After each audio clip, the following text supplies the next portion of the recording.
I said show yourself, spirit! These doorways keep creaking, and we continue to be fascinated. Welcome to WatchMojo.com, and today we're counting down our picks for another Top 10 Haunted Houses in Movies.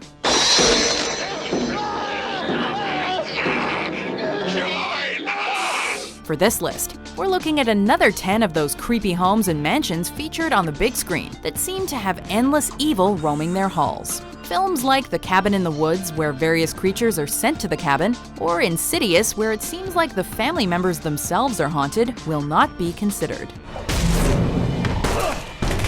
If you're looking for other great locations like the Overlook Hotel and the Amityville House, be sure to check out our first video of the Top 10 Haunted Houses from film.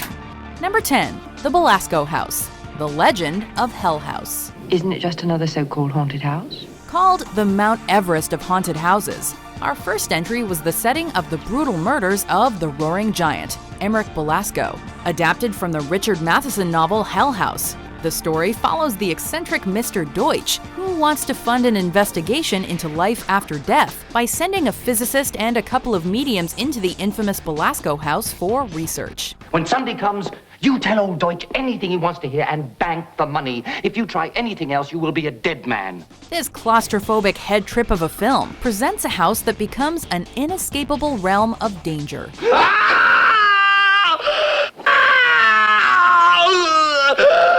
Using the famous Gothic Whitehurst Place in England for external shots, the Belasco house is not just a creepy, dusty location, but also haunted land that becomes increasingly dangerous for its occupants.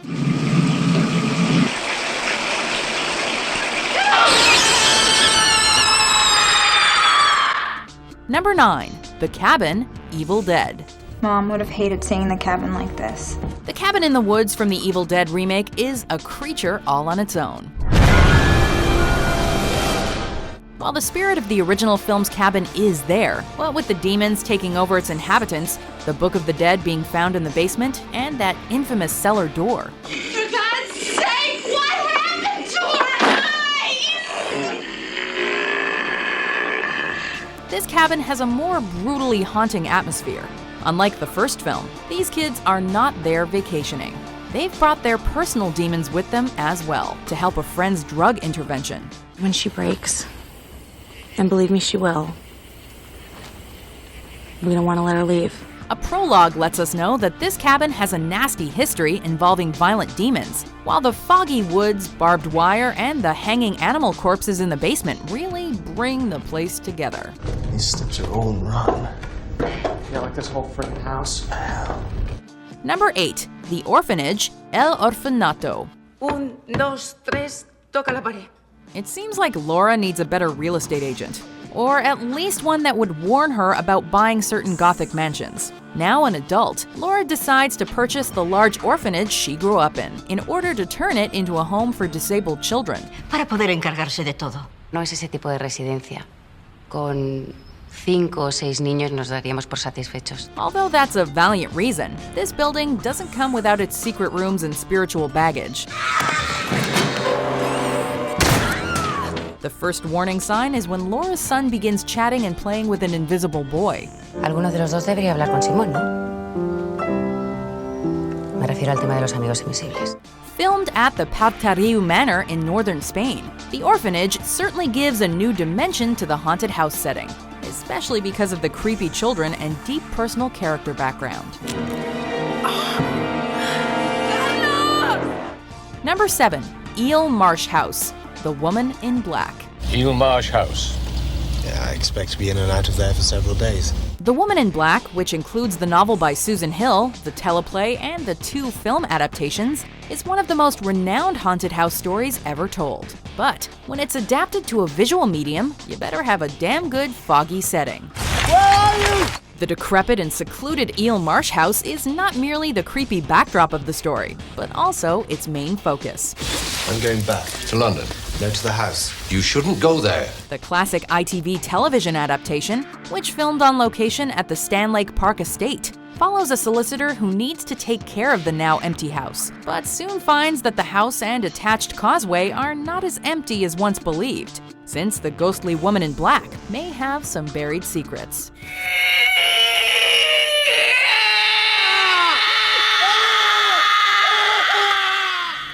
Number 6. The Zorba Mansion, 13 Ghosts. You all moved in? Wasn't anything to move except us. It's a great house. Director William Castle is no stranger to haunted houses, what with his classic House on Haunted Hill ranking high on our previous list. At last you've got it all. Everything I have. Even my life. However, 13 Ghosts is what you get when you inherit a mansion from your creepy occultist uncle. The house comes fully equipped with 12 trapped ghosts, who are looking for a 13th spirit to set them free. Oh, Si, I'm frightened. Of what? A silly game? Ghosts. Castle was also no stranger to gimmicks, since a ticket to see the film came with a special set of glasses called viewers that allowed you to better see the invisible ghosts on screen.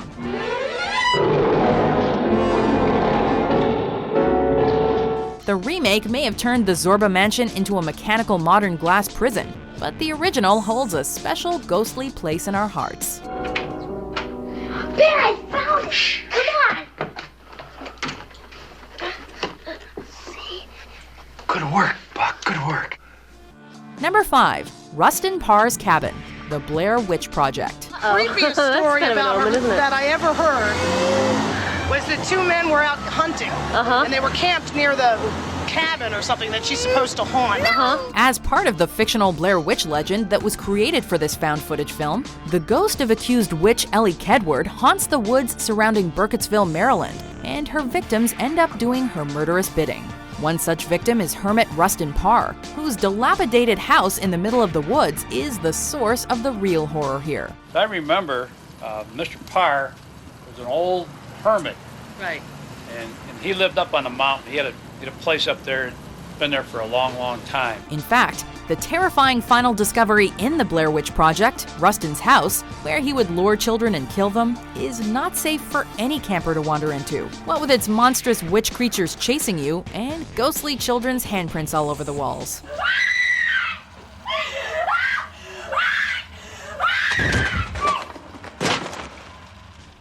Number 4. Allerdale Hall, Crimson Peak. What do you think? Does it look the part? It does. It was inevitable and highly anticipated that the king of modern Gothic horror sensibilities, Guillermo del Toro, would bring us an all-out classic haunted house thrill ride. However, knowing that del Toro is no simple filmmaker, we were not surprised to find something deeper than a simple ghost story.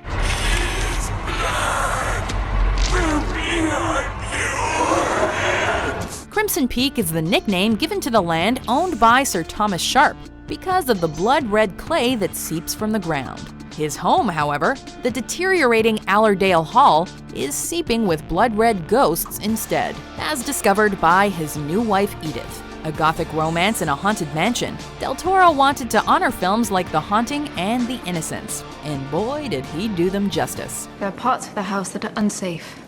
It will take you a few days to familiarize yourself. Number 3. The Carmichael Mansion, The Changeling. That house is not fit to live in.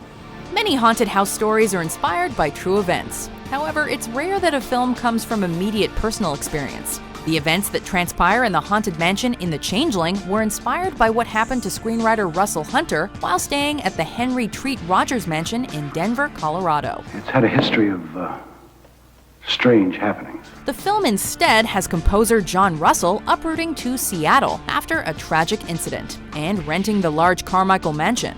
However, the Carmichaels, a prominent political family, may have a few skeletons in their closet. More specifically, the skeleton of a dead little boy. I believe he was killed in an attic room of that house. The usual poltergeist activity in this house may be scary, but the true story behind it will make anyone's blood run cold. Number 2. The Perrin Farmhouse, The Conjuring. I've been seeing the dark entity that haunts your house and your land. The impressive thing about the haunted houses featured in the Conjuring series is that they are all based on real-life cases, and therefore can mostly still be visited. Someone grabbed my feet. I thought it was Nancy.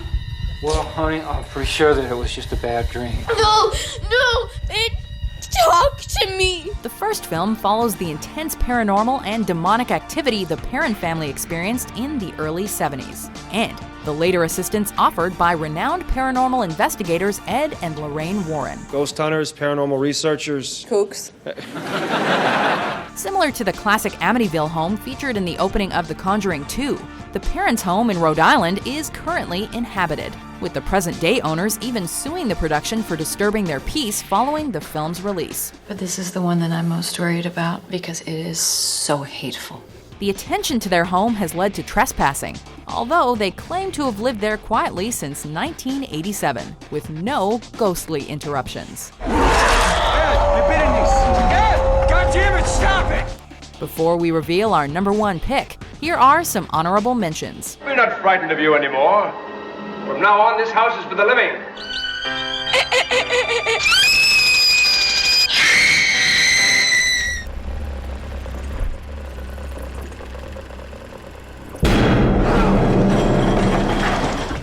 Number 1. The Bly Country Estate, The Innocents. How did you know I was there?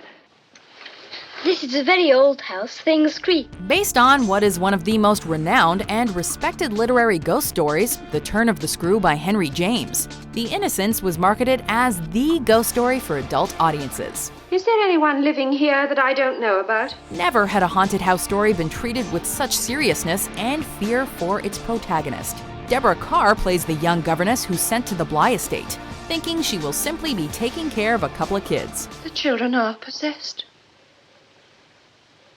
They live and know and share this hell. The psychosexual mind games the house plays on her, however, from the visions in the tower and on the marsh to the ghostly faces in the windows and the classic candlelit hallways, are much more than she bargained for. The candle's gone out. Don't be frightened.